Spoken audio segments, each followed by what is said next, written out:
అంటే ఇప్పుడు సొసైటీలో జరుగుతున్న దాన్ని దృష్టిలో పెట్టుకొని రీసెంట్ గా అంటే ఈ రోజు జడ్చెర్ల ఎమ్మెల్యే అనిరుద్ రెడ్డి గారు మాట్లాడడం జరిగింది. అంటే సినిమాలో ఏవైతే ఆ మందు తాగడం గానీ, ఆ డ్రగ్స్ తీసుకోవడం గానీ, అమ్మాయిలు తిరగడం గానీ ఇలాంటివి చూపెట్టడం వల్ల సొసైటీ మారిపోతుంది. అంటే యువత కూడా చెడిపోతున్నారు. వీటిని సెన్సార్ బోర్డు ఆపాలంటూ కూడా ఆయన ఒకటి చెప్పడం జరిగింది. దానిపైన ఇప్పటి వరకు చాలా మంది రియాక్ట్ అయ్యారు. మీరేమంటారు దాన్ని? ఖచ్చితంగా అసలు ఎంత అశ్లీలత చూపిస్తున్నారు, ఎంత రక్తపాతం చూపిస్తున్నారు, ఎలాంటి పిల్లలు ఎవరైనా పిల్లలేంటి పెద్దలు కూడా చూడకూడని దృశ్యాలన్నీ చూపిస్తున్నారు సినిమాల్లో, ఓటీటీల్లో వచ్చేస్తున్నాయి, మన నట్టింట్లోకి వచ్చేస్తున్నాయి. వెబ్ సిరీస్లో వాటికైతే అసలు సెన్సార్ బోర్డు కూడా లేదు. అసలు ఈ సినిమాలకు సెన్సార్ బోర్డు ఉంది అని మనం నమ్ముతున్నాం, కానీ అది ఎంతవరకు పనిచేస్తుందో మనకు తెలియట్లా. నిజంగా సెన్సార్ బోర్డు అంటూ పనిచేస్తే యానిమల్ లాంటి సినిమా బయటకు వస్తుందా? అది అసలు సినిమానేనా యానిమల్ అనేది? మరి ఎందుకు వస్తున్నాయి ఇట్లాంటి సినిమాలు? పేరుకు నేను యానిమల్ అని చెప్పాను, చాలా ఉన్నాయి. పుష్ప ఉంది, ఒక స్మగ్లర్ హీరోనా? కానీ అట్లాంటి మూవీస్ కే అవార్డులు రివార్డులు అనేవి అదే ఇస్తున్నారు. మరి అదే ఓ పక్కన సెన్సార్ బోర్డు ఫెయిల్ అయింది, ప్రభుత్వాలు కూడా అవార్డులు ఇస్తున్నాయి. అదేమంటే అత్యుత్తమ నటన అంట. అలాంటి సినిమాలో అత్యుత్తమ నటనకి మీరు అవార్డు ఇస్తే ఆ హీరో చేసినవన్నీ కరెక్ట్ అనుకోరు వీళ్ళు. అందుకని ఈ మామూలుగా కింద చిన్న డిస్క్రిమినరీ వేస్తారు. ఏమని? మద్యపానం ఆరోగ్యానికి హానికరం, పొగ తాగటం ఆరోగ్యానికి హానికరం అని. ఇప్పుడు ఆ పెద్ద స్క్రీన్లో వచ్చేది ఆకర్షించబడుతుందా? ఈ చిన్న విషయం చూసుకుంటారా? అంటే ఇప్పుడు మనం చూస్తే యువత అనేది డ్రగ్స్ కి బాగా బానిస అయిపోయింది మ్యామ్. అంటే సినిమాలో చూపెడుతున్న వాటిని చూసే చెడిపోతున్నారు అనేది పెద్ద ఆరోపణ ఇప్పుడు. అంటే ఎందుకు మూవీ సెన్సార్ బోర్డు అనేది పట్టించుకోవట్లేదు? సెన్సార్ బోర్డులో మెంబర్స్ ఎవరు ఉంటున్నారు అంటే, ఇది సెంట్రల్ గవర్నమెంట్ కు సంబంధించింది సెన్సార్ బోర్డు అనేది. దానిలో ఏ పార్టీ అధికారంలో ఉంటే వాళ్ళు వాళ్ళ పార్టీలో ఉన్న నిరుద్యోగుల్ని అందులో వేస్తారు ఆ సెన్సార్ బోర్డులో. వాళ్ళు ఆ సినిమాలు చూడరు, పెట్టరు. శుభ్రంగా ఒక సినిమాకి ఇంత, చూసినందుకు ఇంత అని ఇస్తారు వాళ్ళకి. గవర్నమెంట్ పేమెంట్ చేస్తుంది. ఆ పేమెంట్ తీసుకుంటారు, శుభ్రంగా సంతకాలు పెడతారు. ఈ సినిమా వాళ్ళు డబ్బులు ఇస్తారు వీళ్ళకి. అసలు అవినీతిమయం అంటే సెన్సార్ బోర్డు అనమాట. ఇంకేమి చెప్పుకోకర్లా దాని గురించి. అలా కాకుండా రాజకీయ పునరావాసం లాగా కాకుండా, రాజకీయాలకి ప్రమేయం లేకుండా కళాకారులకి, సమాజం పట్ల అవగాహన ఉన్న వాళ్ళకి, హక్కుల కార్యకర్తలుగా పనిచేసే వాళ్ళకి, అట్లాంటి వాళ్ళని కనుక సెన్సార్ బోర్డులో వేస్తే, వాళ్ళకి కళాత్మక విలువలు ఉన్న వాళ్ళని వేస్తే కనుక నిజంగా ఈ సినిమాకి ఈ కళాత్మక విలువలు ఉన్నాయా లేదా, ఇది సమాజానికి పనికొచ్చే సినిమాయేనా, మెసేజ్ ఓరియంటెడ్గా ఉందా, లేదు వినోదాన్నైనా పంచుతుందా, లేదంటే విజ్ఞానాన్ని ఇస్తుందా, ఏంటి అనే ఒక క్లారిటీ ఉండి ఆ సర్టిఫికెట్లు ఇష్యూ చేసేటప్పుడు కాస్త జాగ్రత్తగా చేస్తారు. కానీ వీళ్ళు ఏ జ్ఞానము లేని జ్ఞానశూన్యులను తీసుకెళ్ళి ఆ సెన్సార్ బోర్డులో పెడతారు. వాళ్ళు శుభ్రంగా అమ్ముడుపోతారు. అందుకని ఇట్లాంటి సినిమాలన్నీ బయటకు వస్తున్నాయి. అంటే ఇప్పటి వరకు వచ్చిన మూవీస్ కూడా ఎక్కువగా అంటే చిన్న పిల్లలు చూడలేని విధంగా కూడా మూవీస్ అనేవి రిలీజ్ అవుతూ వస్తున్నాయి. అంటే సెన్సార్ బోర్డు ఏ సర్టిఫికేట్ కావచ్చు, మిగతా సర్టిఫికేట్స్ అనేవి ఒక్కొక్క మూవీకి, అంటే ఇది చిన్నపిల్లలు చూసే మూవీ కావచ్చు, పెద్దవాళ్ళు చూసే మూవీ డిఫరెంట్ ఇస్తూ ఉంటుంది అనమాట సెన్సార్ బోర్డు. కానీ ఇప్పుడు చూస్తే సెన్సార్ బోర్డు అనేది అసలు లేదు అనేది 100% సెన్సార్ బోర్డు లేదనే అనిపిస్తుంది. ఎందుకంటే వెబ్ సిరీస్ కి సెన్సారే లేదు. అవి భయంకరమైన సెక్స్, అలాగే వివాహేతర సంబంధాలని గ్లోరిఫై చేసి చూపించటము, రక్తపాతము, అలాగే డ్రగ్స్ వినియోగించటము, హింస, ఇవన్నీ చూపిస్తున్నారు. సరే కొంచెం కొద్ది గొప్ప మోతాదు తక్కువగా ఈ సినిమాల్లో కూడా చూపిస్తున్నారు. ఇవి చూసి ఏం నేర్చుకుంటారు? విచ్చలవిడితనం నేర్చుకోక ఇంకేం నేర్చుకుంటారు? అందుకని ఏంటంటే యువత త్వరగా ఆకర్షితులు అవుతున్నారు వీటన్నిటికీ. పైగా ఉపాధి లేదు వాళ్ళకి,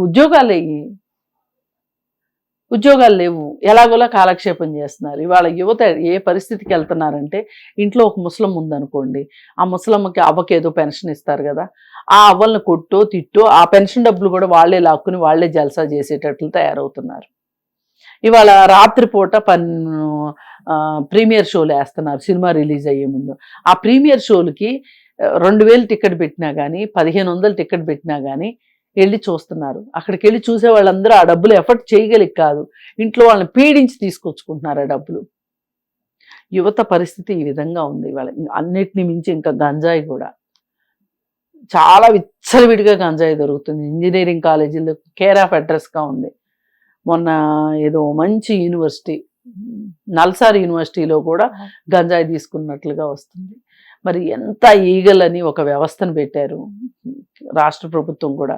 చాలా కష్టపడుతున్నారు వాళ్ళు, పోలీసులు కూడా చాలా చేస్తున్నారు. ఎంత చేసినా ఉపయోగం అనేది ఉండట్లేదు.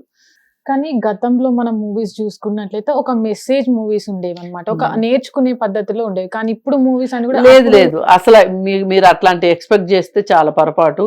అందుకే ఫస్ట్ మొదటగా సెన్సార్ బోర్డుని ప్రక్షాళన చేసి ఓ 4-5 సినిమాలకి సెన్సార్ సర్టిఫికెట్ ఇవ్వలేదు అనుకోండి, అప్పుడు బుద్ధి వస్తుంది వీళ్ళకి, ఈ డైరెక్టర్లకి ప్రొడ్యూసర్లకి వీళ్ళకి బుద్ధి వచ్చి వీళ్ళు అప్పుడు ఆలోచిస్తారు కొంచెం, మనం మంచి సినిమాలు తీస్తేనే తప్పితే మన సినిమా రిలీజ్ కాదు అని. ఇప్పుడు రిలీజ్ కాని సినిమా ఎన్ని కోట్లు ఖర్చు పెట్టినా ఏదైనా రూపాయి అయినా నష్టమేగా వాళ్ళకి, రిలీజ్ అయితేనే కదా డబ్బులు వస్తాయి. అందుకని మనం జబ్బు అక్కడ ఉంది, మందు అక్కడే వెయ్యాలి.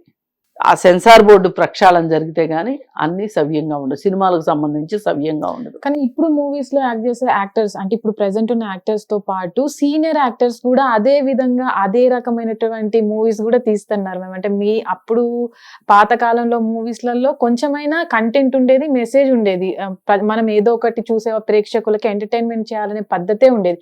కానీ ఇప్పుడు మొత్తం వల్గర్ వర్డ్స్. అదే ఇప్పుడు సినిమా అనేది బిజినెస్ అండి, కానీ ఎంత బిజినెస్ అయినా దానిలో కూడా వాల్యూస్ కోసం అడుగుతున్నాం మనం. మీరు బిజినెస్ చేసుకోండి కాదనట్లే, కానీ దాంట్లో కనీస విలువలు, కనీసమైన ప్రమాణాలు పాటించమని అడుగుతున్నాం. అందుకే సినిమాలు ఎలా ఉంటాయి, వాళ్ళకి డబ్బు తప్పితే ఏమీ లేదు, వాళ్ళని ఆపగలిగే వాళ్ళు ఎవరు లేరు. ఆపగలిగే సెన్సార్ బోర్డు ఆపలేకపోతుంది.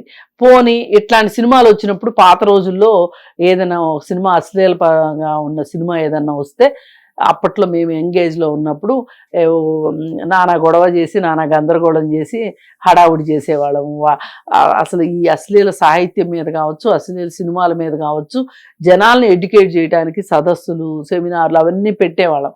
ఇప్పుడు అసలు ఎవరు కాదు అనట్లేదు, ఇంకా వాళ్ళే పెట్టమని అడుగుతున్నారు. అంటే మూవీస్ తీయండి అని ఎంకరేజ్ ఎవరు చెప్తున్నారు, మూవీస్ తీయమని ఎవరు అనరు. మూవీస్ అంటే ఎవరైనా సెన్సార్ బోర్డు ఒక విషయం బాగాలేదు తీసేయండి అంటే కొంచెం వల్గారిటీకి సంబంధించిన ఇష్యూస్ తీయండి అన్నప్పుడు చాలా మంది ప్రేక్షకులు ఎట్లా అంటే మాకు కావాలి, మాకు ఎంటర్టైన్మెంట్. ఎవరు చెప్పారు మీ దగ్గరకు వచ్చి చెప్పారు ఎవరన్నా? అంటే చాలా మంది అనుకుంటారు. లేదమ్మా, మీ దగ్గరకు వచ్చి ఎవరన్నా అడిగారా? చాలా మంది అట్లా అనుకుంటున్నారు. ప్రేక్షకులు ఎప్పుడైనా సరే ఈ సినిమాలో వల్గారిటీ తక్కువ ఉంది, వల్గారిటీ పెంచండి అని ఎప్పుడన్నా రోడ్డు మీదకి వచ్చారా? అంటే మనం అర్జున్ రెడ్డి మూవీ రిలీజ్ అయినప్పుడు కూడా మనం కొన్ని సీన్స్ అనేవి సెన్సార్ బోర్డు తీసేయమని కూడా కోరింది మేము. కానీ చాలా మంది కూడా అవి ఉండడం వల్ల సమాజానికి, అంటే అవి ఎవరైతే ఆ కంటెంట్ చూస్తారో వాళ్ళకే అక్కడ సర్టిఫికెట్ ఇచ్చినప్పుడు వాళ్ళే అక్కడికి ఎలో అవుతారు కదా, ఇంకా మిగతా వాళ్ళకి ఏంటి ప్రాబ్లం అన్న వాళ్ళు కూడా చాలా మంది ఉన్నారు. అసలు ఎవరు ఎన్నన్నా సెన్సార్ బోర్డు కఠినంగా వ్యవహరిస్తే వెళ్ళి సెన్సార్ బోర్డుని మీరు ఈ కట్స్ వేశారు, ఈ కట్స్ తోటి మాకు సినిమా కావాలని అడగగలరా ఎవరన్నా?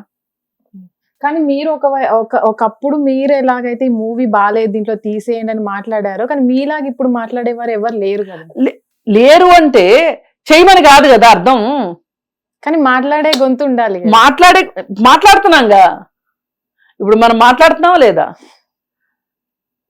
సెన్సార్ బోర్డు ప్రక్షాళన జరగనంత వరకు ఇవేమీ జరగవు.